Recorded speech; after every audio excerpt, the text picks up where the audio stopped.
Bueno, seguimos aquí en La Brújula por Radio La Luna y ya estamos en contacto con la candidata a diputada nacional por el Proyecto Justo, Social y Humanista de Ramallo, provincia de Buenos Aires, María Mercedes de la Torre, más conocida como Meme. Muy buenos días, Meme, ¿cómo te va? Buenos días, Mario, y buenos días a toda la audiencia. Aquí bien. Bárbaro. Bien.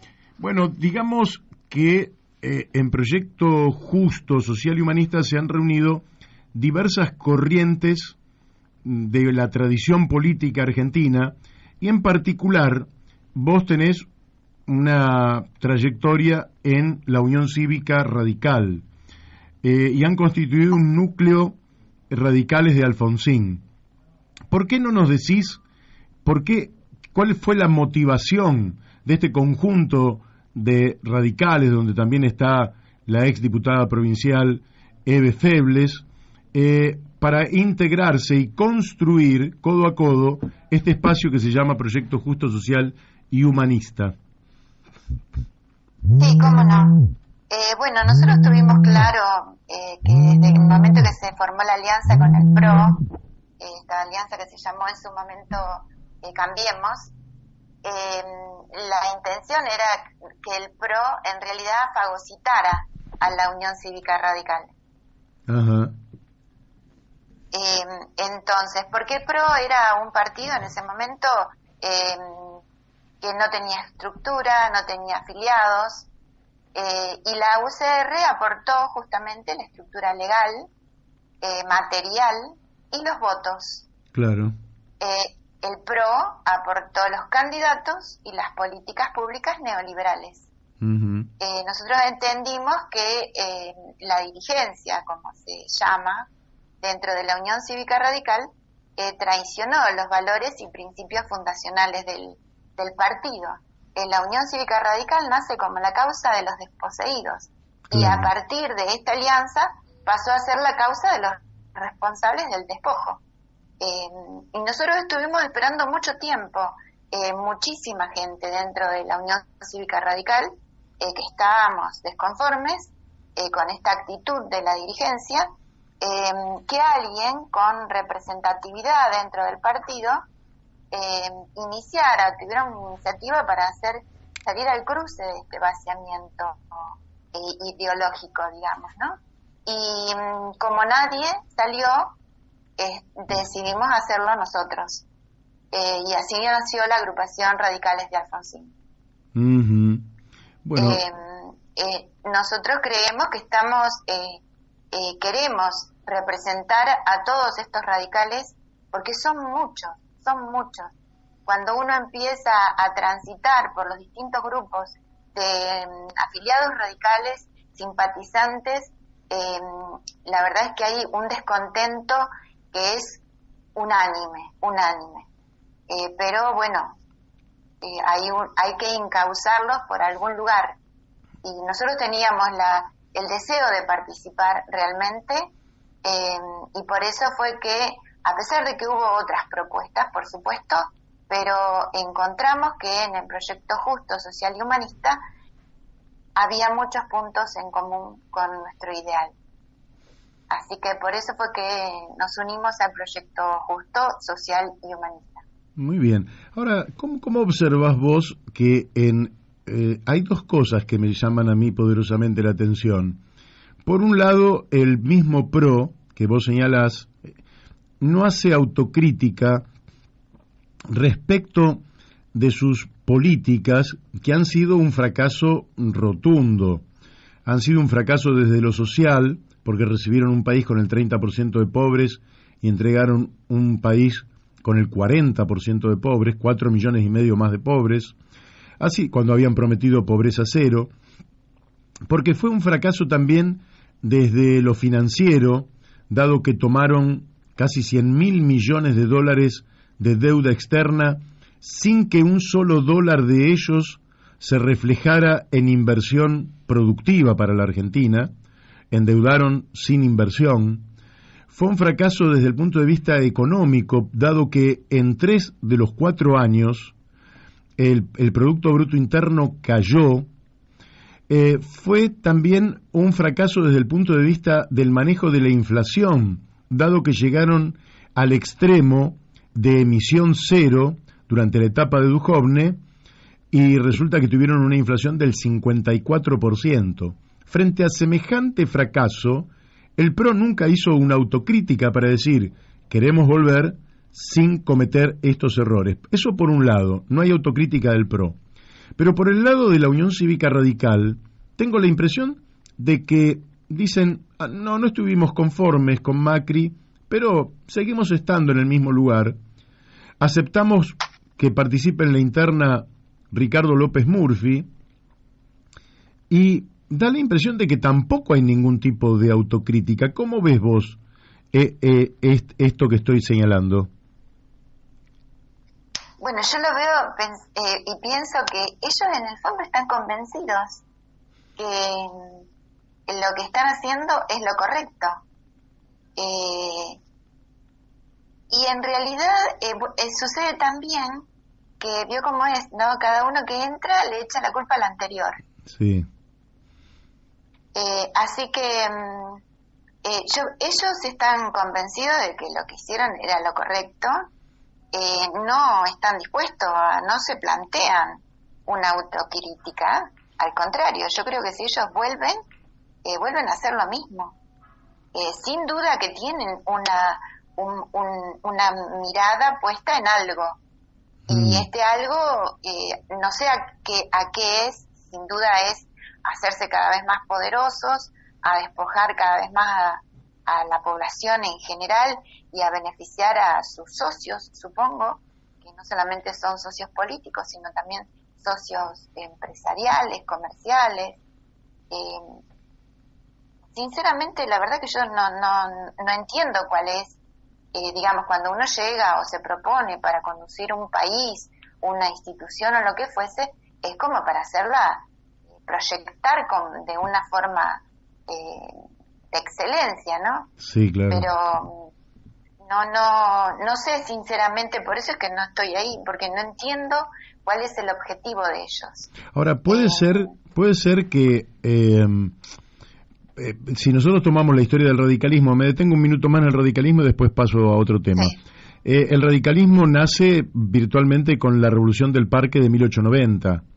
Después tiene otros 2 intentos revolucionarios hasta que logra, a través de su acción en defensa de la pureza del voto, que en 1912 el presidente Roque Sáenz Peña emita le proponga al Congreso la ley del voto secreto, universal y obligatorio, y en 1916 la Unión Cívica Radical corona con el presidente Hipólito Yrigoyen como la causa contra el régimen. Bueno, después va a haber otros presidentes en los cuales me voy a tener en 2. Arturo Umberto Illia, que fue un ejemplo de presidente, y Raúl Alfonsín.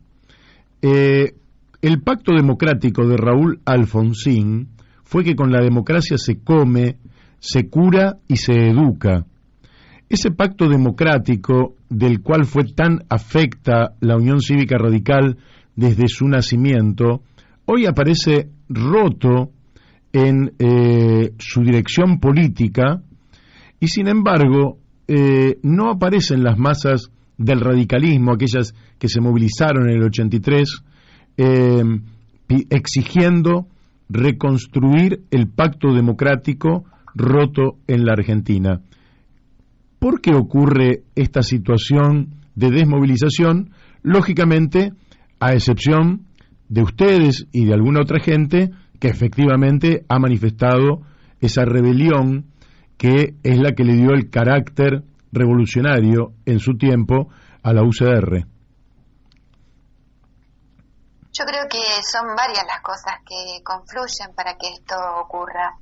En principio, no olvidemos que también al doctor Illia y al doctor Alfonsín, ellos mismos sufrieron este embate de Sí. estas fuerzas que venían a volver a... Es como cuando se dice, se busca el regreso del oscurantismo. Eso siempre está, eso siempre se repite y siempre se quiere volver a ese estado de cosas donde, había un sector que predominaba sobre el otro y ese sector no quiere renunciar a eso y son los que tienen el poder económico y bueno, hoy en día también tienen el poder de los medios. Entonces, tienen esta forma de poder penetrar y además la gente, el grueso, digamos, no solamente porque, vamos a ser sinceros, fue una gran parte de la población que lo votó al doctor Alfonsín y que se identificó con aquel recitado del preámbulo, ¿no? Sí, así es. O sea, si recordamos, aquellos actos fueron multitudinarios y no solamente estaban radicales ahí. Entonces, la gente hoy en día está todos, digamos, ocupados en el diario vivir y está tan inmerso en eso y preocupada en resolver la situación cotidiana, además de que no olvidemos que la política ha sido tan enlodada, vamos a decir la verdad, usted hoy mismo le dice a cualquier persona y lo invita a participar en la política y le dice, no, yo en eso no me meto porque la política es sucia. Me lo dijo ayer una amiga que quiero como una hermana y me dijo, tené cuidado porque la política es sucia. Entonces, eso se ha metido en la creencia de las personas, ha ganado eso y entonces la gente ha dejado de participar. Eso es lo que yo por lo menos veo y entiendo. Muy y bien. Creo que esto se corrige con más participación. Y es por eso que nosotros decidimos y queremos participar y queremos estar. Porque justamente la gente que vale, que tiene que estar, es la que se excluye. Y la gente que mayormente se introduce a jugar en la política, lo hace a veces porque tiene intereses personales. Y nosotros creemos que hay que romper con eso. Tenemos que volver a esa impronta, a esa pasión que tenía el doctor Alfonsín. El doctor Alfonsín, digamos, arrastraba porque hablaba desde el corazón. Por eso arrastraba, porque estaba convencido y porque tenía una visión que es la que nosotros tenemos también sobre la Argentina. Claro, así es. Creo que eso es lo que hay que recuperar. Ahora, acá en el proyecto Justo, Social y Humanista se da una particularidad de que en pequeña escala las principales corrientes, el peronismo, el radicalismo, el socialismo, el humanismo, y algunos colectivos, el ambientalismo, vecinalistas, los que están trabajando desde hace tanto tiempo en defensa de las personas con discapacidad. ¿Vos crees que esto va a tener, este proyecto justo, social y humanista, va a tener una trascendencia más allá del resultado electoral del 12 de septiembre o el 14 de noviembre? Sí. Yo apuesto a eso. Nosotros tenemos en claro que estamos construyendo para el futuro. Y lo que también, digamos, hubieron varias cosas que a nosotros nos sedujeron para incluirnos en el proyecto Justo, Social y Humanista. Primero fue este eje principal y primario, que es primero, que es el de llevar la ética a la práctica política. Eso no lo encontramos en ninguna otra propuesta. Y eso es fundamental para mí. Y creo que eso es también lo que ha seducido a los otros que están participando, a los otros grupos que están participando dentro del proyecto. Luego, y para nosotros, y para mí especialmente, el aspecto ambiental es una columna vertebral, es un eje principal que está en el proyecto justo y está desarrollado, además. No es solamente un discurso, está desarrollado y hay propuestas concretas. Y digo que para mí es fundamental porque nosotros es un tema que tenemos aquí en Ramallo del cual estamos permanentemente pendientes. ¿Por qué? Porque vivimos en una zona que es industrial y agrícola, con lo que todo ello, además de que por supuesto desde el punto de vista económico puede favorecer, pero desde el punto de vista de la salud es complicado. Acá el cáncer, las enfermedades respiratorias y demás han hecho efectivamente su agosto, lamentablemente.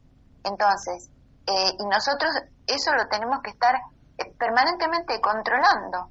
Y además vivimos a la vera del río Paraná y hoy lo estamos viendo agonizar. Y eso, digamos, la gente que vive en Capital eso no lo ve. Entonces, nosotros sí lo vemos. Y sin embargo, hay mucha gente que todavía está aún acá esperando que el río recupere. Y ojalá que eso ocurra, pero si realmente tenemos en cuenta los incendios que hubieron en el Mato Grosso, más el desmonte para producir soja que hay en el norte argentino, y yo creo que al río le va a costar mucho volver a ser lo que fue. Entonces, eso es doloroso porque el río es vida. Claro. Hay gente que la pasa muy mal y hay flora y fauna que muere. Y todo eso es vida que se pierde. Entonces, ese es un tema también importante que para el proyecto justo es una columna vertebral, un eje principal.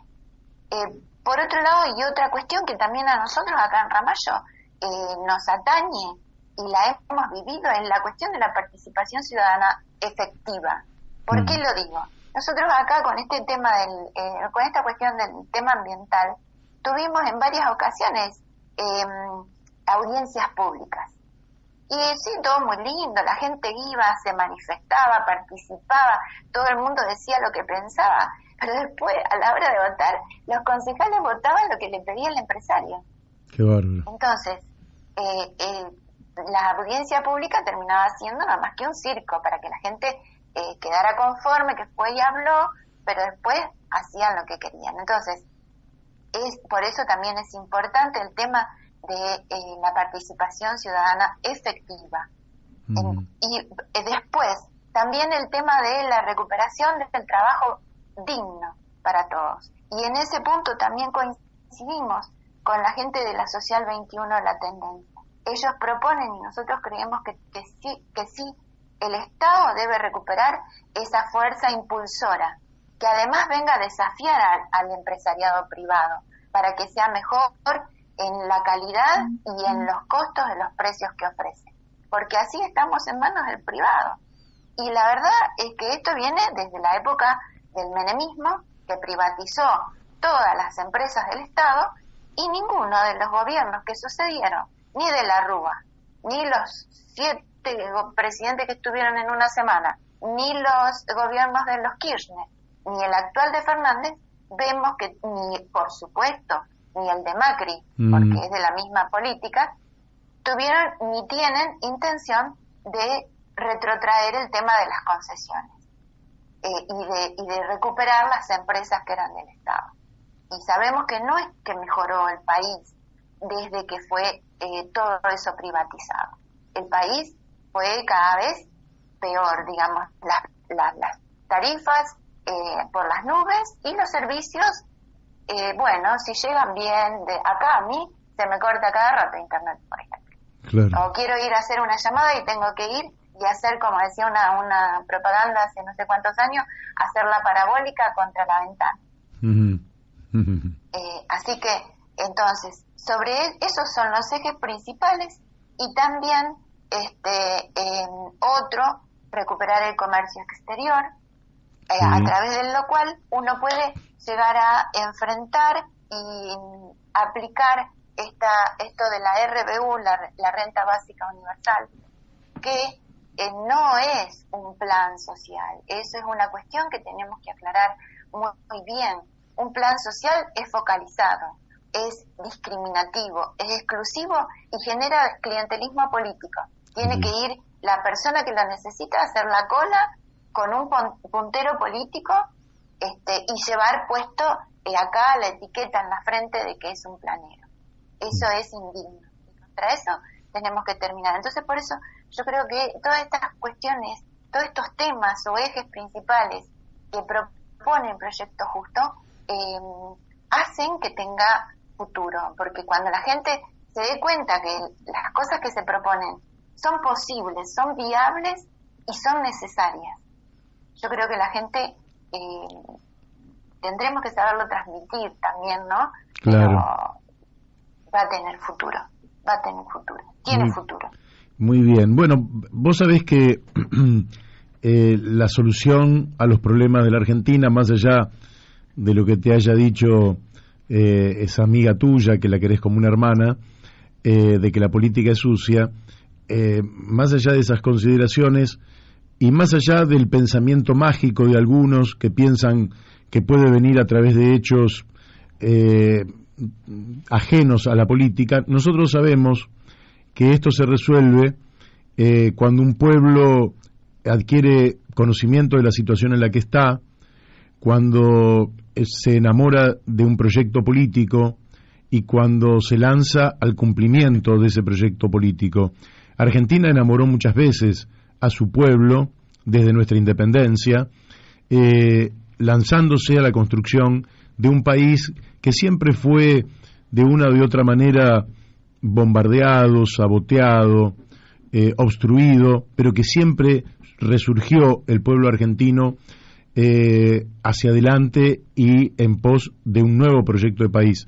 ¿Vos creés que la política argentina volverá a enamorar al pueblo con un nuevo proyecto? Bueno, acá también tenemos que tener en cuenta esto que habíamos hablado hace un ratito, del poder que tienen los medios y estos dos frentes políticos que a mi modo de ver en el fondo, porque realmente en el fondo siguieron por el mismo camino, pero que se encargaron de construir, de abrir esta herida, esta grieta, haciendo este juego de el divide y reinarás, ¿no? Que Menem tenía por lo menos la cara tan resistente como para decirlo a la gente, ¿no? Y reírse de ello. Estos otros lo practican sin decirlo, pero lo llevan adelante.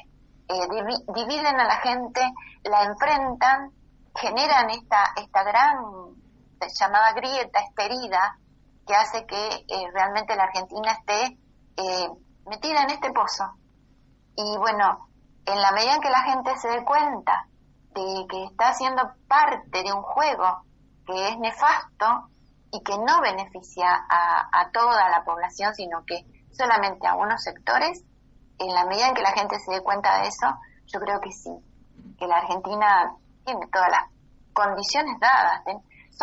Somos capaces, tenemos capacidad intelectual, tenemos riqueza material, tenemos fuerza productiva. ¿Cómo no vamos a poder volver a enamorarnos y volver a salir adelante como país? Yo creo que sí, sin duda. Pero también tenemos que tener en cuenta y tener claro cuáles van a ser nuestras prioridades, ¿no? Y creo que en eso tenemos que definir, porque acá también otra de las cosas que se habla mucho es pagar la deuda externa. Eso lo escuchamos hace años, hay que pagar la deuda externa. Sí, nos hacen juicios si no pagamos la deuda externa. Pero la deuda interna que tenemos con nuestra gente, que tiene el país, el Estado, con nuestra propia gente, nadie habla de pagarla. Entonces, ¿qué vamos a priorizar? Si nuestra gente está cada vez más pobre, si nuestra gente está cada vez más imposibilitada de producir, ¿cómo vamos a pagar? ¿Cómo vamos a pagar? Entonces, pongamos las cosas en claro. ¿Qué pagamos primero? ¿La deuda externa o pagamos la deuda interna? Esas son cosas de las que la gente se tiene que dar cuenta. La gente tiene que darse cuenta que si le saca la comida a su hijo tampoco el día de mañana va a poder sostener a su padre, por ejemplo, cuando ya sea anciano, porque su hijo también estará enfermo. Entonces, esas son cuestiones que hay que empezar a mirar, que la gente común, como yo y como mi vecino y demás, porque yo no soy nadie fuera de lo normal, soy una persona común y me doy cuenta de esto. Entonces, si yo me doy cuenta, todos se tienen que dar cuenta en qué juego están jugando, ¿no? Creo que vos te das cuenta además porque tenés esas ganas de protagonizar y has prestado atención a lo que está ocurriendo en la Argentina, sabés de qué se trata y lógicamente sabés cuáles son las soluciones. Meme, para mí ha sido un gusto y seguramente vamos a volver a charlar. Quiero decir entonces, ya para cerrar, que sos candidata a diputada nacional por el Proyecto Justo Social y Humanista y que tu nombre completo, no sé si vas como Meme o como María Mercedes de la Torre en la lista. Mi nombre es María Mercedes de la Torre. Muy bien, así irás entonces, aunque en muchos casos también los sobrenombres son admitidos en las boletas electorales. Te mandamos un fuerte abrazo desde aquí, lo mejor, y espero que nos podamos ver en algún momento, si las circunstancias lo quieren, allí por Ramallo. Cómo no, se van a quedar enamorados de Ramallo, es hermoso. Muy bien. Bueno, te mandamos un beso, hemos hablado con María Mercedes de la Torre, candidata a diputada nacional por el Proyecto Justo Social y Humanista. Realmente un gustazo, la claridad y el saber que hay muchos radicales que no han bajado las banderas.